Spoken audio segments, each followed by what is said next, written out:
Okay, section B of this revision paper, it's about the structured and analysis questions. That is part one, performing arts. So the instructions are that answer all questions in this part, but remember we have that.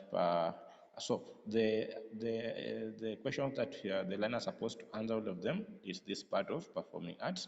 So let's start with the question number 41. It's talking about on the space provided below, draw the grand stave and indicate the position of the middle of a grand stave. And some of the components of a grand stave, we have the two staves, that's the treble and the bass clef. We have the brace connecting the two staves. We have middle C. We have double bar lines. We also have the 5 lines and 4 spaces on both staffs. So those are the components that the learner is supposed to include in their staff or stave when they have drawn it. As you can see on your screen, I have displayed it there. So under the brace, we have the 1 mark, the 2 staffs, that is 2 marks, middle C, 1 mark. We have the 2 staffs, that is 5 lines and 4 spaces in each, that is 2 marks. Remember the brace is 2 marks. So at the end, you come up with 8 marks. Those are the marking points. So remember, you also name the lines and the staff and the spaces using the letter names so that we can see where middle C is. Question number 42, briefly highlight two-note extension applied in music. So we have a tie. A tie, it connects two notes having the same pitch and making it long. A tie connects two notes of the same pitch, making it long. Then a dot, it extends the duration of the note by a half. A dot extends the duration of the note by a half. Question number 43. For the following note values, provide corresponding rest and French rhythm names. There we have 6 marks. So part A, that is the name of that note is a crochet. So the symbol of a crochet, as you can see, it faces on your right side. Then we have that takes the shape of letter 3. That's the rest. And the rest for a quiver, it faces on your left. It faces on your left, as you can see. Then the rest for a minimum, it faces up. It faces up. The one that faces down is that one for a semi-breve. Then the French rhythm name for a crochet is ta. The for a quiver is ta, just one. Then for a minimum is ta. It has 2 beats. Question number 44. Name a folk song, name a folk dance that originates from the coastal communities. So here it's about grade 8 work, the folk dance. We have the Gonda dance, we have Ndwele dance, and we have Chakacha dance. Part B, mention 2 occasions for the performance of the folk dance named above. So those folk dance can be performed during harvest festival. We have also initiation ceremonies. They can be performed during wedding or marriage ceremonies. We have religious functions and funeral ceremonies. Question number C, who are the key performers or participants of the folk dance named above? Remember here, this question can confuse learners. They end up talking about the instrumentalist, soloist. So those are not the correct answer. When you talk about the folk dance, we talk about adults. It can be performed by adults. It can be performed by all ages or youth. So those are the answers that are supposed to be written there. The last part, name two instruments that accompany the performance of the folk dance named above. So here some of the instruments, remember the instrument must be from the coastal region. The instrument must be from the coastal region. We have chapuo, we have msondo, and we have kengele. Those are some of the instruments that will accompany the named folk dance. So part 2 is the part of sport, and the first question under question number 45 is, on the space provided below, sketch the volleyball playing court. So if we sketch the volleyball playing court, we have to come up with the dimension. So the length of the court is 18 meter. We have the width is 9 meter. Then we have the center line. After the center line, we divide the part on your right into two. We have the back court and we have the front court. Also, the part from the center line going on your left, we also divide it into two so that we can come up with back court and front court. Then you can name the service zone. You name the sideline and you name the end line. Then you can position the players on how they are supposed to position themselves at the start of the volleyball game. Part B, mention two ways of scoring points in a game of volleyball. One of the way is we have when ball is played and it touches the opponent's court or ground, or when we have unsuccessful service by the opponent, or we have rotational fault. You are taking a service and you are supposed to rotate and you fail to rotate, so the point will be awarded to your opponent and the service. So those are some of the ways scoring points in a game of volleyball is awarded. Question number 46, list the steps executed in the overhead pass in basketball passing skills. Here we have the stance, how you are standing. Then we have the grip, how you are holding the ball. We have preparatory step or phase. We also have the execution phase or stepping forward with the dominant foot.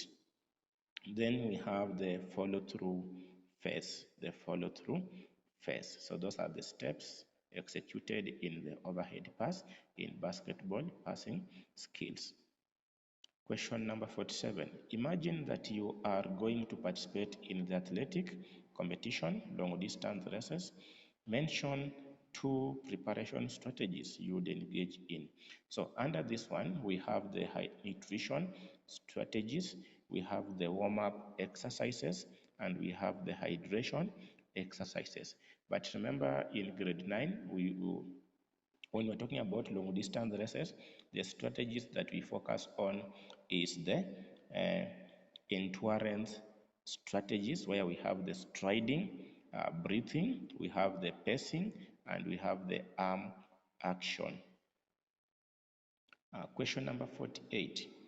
Identify a career that you want to pursue that is related to the study of sports. So the study of sports is a career or as a track under arts and sports. We have the sport coach, we have the sport journalist, we also have the sport director, we have sport manager, we have the umpires, we have the referees, we have sport doctors or nutritionalists, and more. So those are some of the careers related to sport. So let's go to the part of the optional questions. So the first question under optional questions is swimming, and we have been told to study the picture below. Then part A, identify the swimming technique being demonstrated. So the swimming technique is from grade 8 work. It is the backstroke swimming technique, the backstroke swimming technique. Then you are being told to describe the arm action used in the swimming technique above. Remember, we have the arm action and we also have the breathing action. We have leg action. So here the question is about the arm action. So here the arm is extended above your head in line with your body. Then pull it down in a circular motion, bending at the elbow. As one arm finishes its stroke, the other arm begins its stroke. Then slightly rotate your shoulder and hip with each stroke to generate more power. Then question 50, it's about the indigenous games.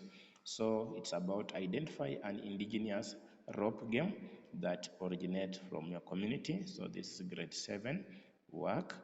We have bladder, we have tug of war, we have rope skipping, we have paplican, and we have swinging. Those are examples of indigenous rope games from various communities.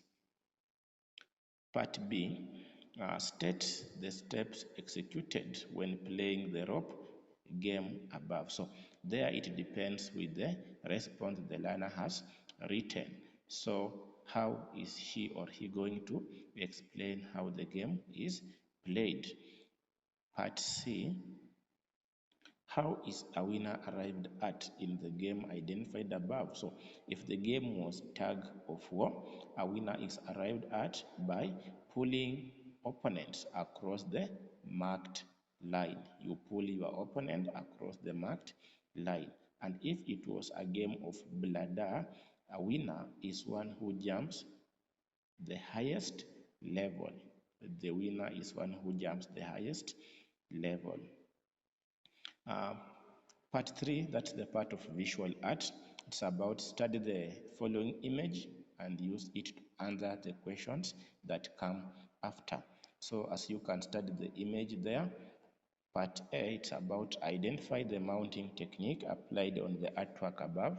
So here the mounting technique is window mounting technique, window mounting technique.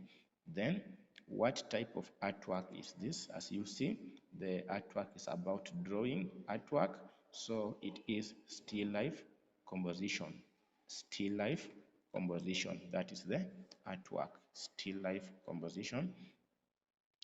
Part C, mention the drawing technique applied on the painting above to create tone and texture. So remember the drawing techniques, we have smudging technique, we have cross-hatching technique, we have stippling technique. Those are the techniques that we teach from grade 4 to grade 6. Then we also have the painting techniques. But here, the technique that was used is stippling techniques, where we are using dots to create tone and texture. Question number part D. What is the other mounting technique applied to artwork? So in artwork, we have the window mounting technique and mat mounting technique. Question number 52, on the space provided below, make a sketch of a landscape drawing for marks. So when you talk about landscape drawing, there are some features that the examiner are looking at. Remember, we have the landscape drawing and seascape drawing. So under the landscape drawing, we check on, we have the trees, we have the you can talk about hills, we can talk about mountains, you can talk about trees, buildings or houses. So it's about the landscape. So let learner not include features which are close to the sea. Features which are close to sea. If you include those features which are close to sea, you will be drawing a seascape drawing. Question number 53, differentiate between the montage and collage artworks. So here the learners have to know the definition of montage, collage and mosaic. So when we talk about montage, in the definition of learners, let them not miss on the terms of different cut out pictures or photos. Montage is about different cut out pictures or photos from magazines. Then on collage, we talk about different or varieties of materials. Different or varieties of materials. And when we are talking about mosaic, we talk about monomedia, use of monomedia materials to create an art composition. Question number 54. Weaving is a fabric making technique. Define the following terms as applied in weaving. So this is grade 6 and grade 9 work. So warp. Warp, we talk about threads that run vertically on a woven item. They run vertically on a woven item. Then weft are threads that run horizontally on a woven item. They run horizontally on a woven item. Then part C, mention two tools used in weaving to pass the weft threads. So one of the tool is shuttle, and not a bus. It is a tool used in weaving, but the spelling is that of the one that is used to refer to those mini buses that carry passengers, shuttle. Then we have a stick, we have needle, and we have bobbin. Those are some of the tools used in weaving to pass the weft threads. So that's the end of our today's revision session. I hope you have learned and you are going to apply what you have learned if any area on this question appeared in any of your exams. Remember to subscribe, to comment, to like, and to share. Thank you. If you have any query that is disturbing you in creative art and sport, let me know through the comment section. Thank you, and may God bless you. Let's meet next time in our next revision session.